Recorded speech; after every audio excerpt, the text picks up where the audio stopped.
Item ಯಾವುದೇ ಇರಲಿ try ಮಾಡಿ ಆಚಿ ಚಿಕನ್ ಮಸಾಲಾ.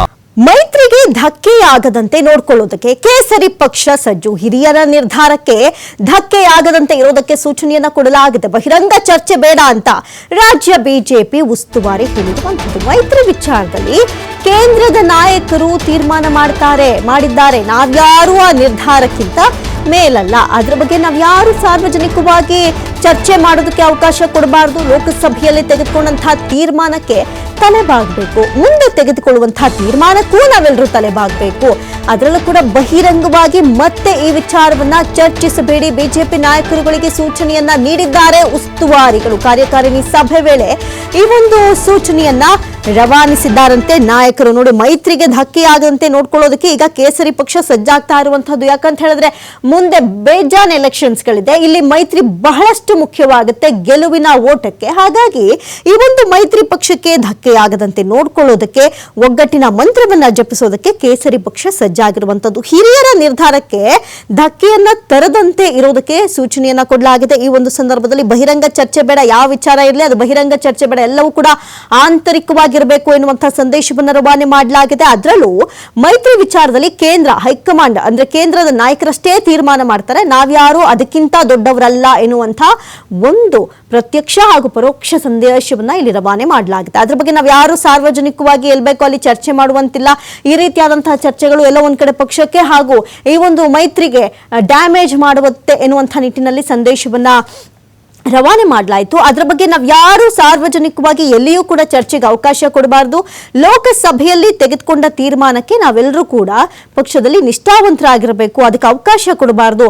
ಮೈತ್ರಿ ಏನು ಇದೆ ಆ ಒಂದು ವಿಚಾರಕ್ಕೆ ಲೋಕಸಭೆಯಲ್ಲಿ ತೆಗೆದುಕೊಂಡಂತಹ ನಿರ್ಣಯಕ್ಕೆ ತಲೆಬಾಗಬೇಕು. ಮುಂದೆ ತೆಗೆದುಕೊಳ್ಳುವಂತಹ ತೀರ್ಮಾನಕ್ಕೂ ಈಗಷ್ಟೇ ಅಲ್ಲ, ಮುಂದೆ ತೆಗೆದುಕೊಳ್ಳುವಂತಹ ಯಾವುದೇ ಡಿಸಿಷನ್ ತಗೊಂಡ್ರು ಕೂಡ ನಾವು ಅದರಲ್ಲಿ ತಲೆಬಾಗಿಸಬೇಕು. ಬಹಿರಂಗವಾಗಿ ಮತ್ತೆ ಈ ವಿಚಾರವನ್ನ ಚರ್ಚಿಸಬೇಡಿ. ಬಿಜೆಪಿ ನಾಯಕರುಗಳ ಸೂಚನೆಯನ್ನ ನೀಡಿದ್ದಾರೆ ಉಸ್ತುವಾರಿಗಳು. ಕಾರ್ಯಕಾರಿಣಿ ಸಭೆ ವೇಳೆ ಈ ಒಂದು ಸಂದೇಶವನ್ನ, ಈ ಒಂದು ಸೂಚನೆಯನ್ನ ಇರುವಂತಹ ಎಲ್ಲಾ ಪಕ್ಷದ ನಾಯಕರಿಗೆ ಕೊಡಲಾಗಿದೆ ಉಸ್ತುವಾರಿಗಳು ಎನ್ನುವಂತಹ ಮಾಹಿತಿ ಲಭ್ಯವಾಗಿದೆ.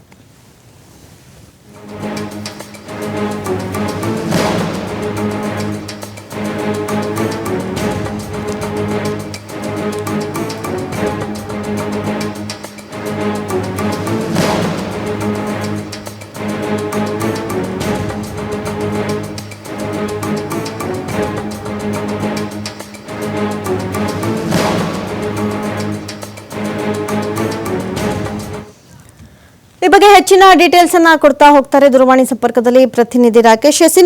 ರಾಕೇಶ್, ಈಗಷ್ಟೇ ಕಾರ್ಯಕಾರಿಣಿ ಸಭೆ ನಡೀತು. ಸಭೆಯಲ್ಲಿ ಏನೆಲ್ಲ ತೀರ್ಮಾನಗಳಾಯ್ತು, ನಿರ್ಣಯಗಳಾಯ್ತು ಅಂತ ಒಂದ್ ಕಡೆ ನೋಡ್ಕೊಂಡು ಅದು ಕೂಡ ಒಂದ್ ಕಡೆ ವಿಫಲವಾಯ್ತಾ ಎನ್ನುವಂತ ಮಾತು, ಮತ್ತೊಂದು ಕಡೆ ಮೈತ್ರಿ ಪಕ್ಷಕ್ಕೆ ಮೈತ್ರಿಗೆ ಈ ಒಂದು ಡ್ಯಾಮೇಜ್ ಆಗಬಾರ್ದು ಎನ್ನುವಂತಹ ಒಂದು ಸಂದೇಶ. ಈ ಒಂದು ವಿಚಾರದ ಬಗ್ಗೆ ಡೀಟೇಲ್ಸ್ ಕೊಡೋದಾದ್ರೆ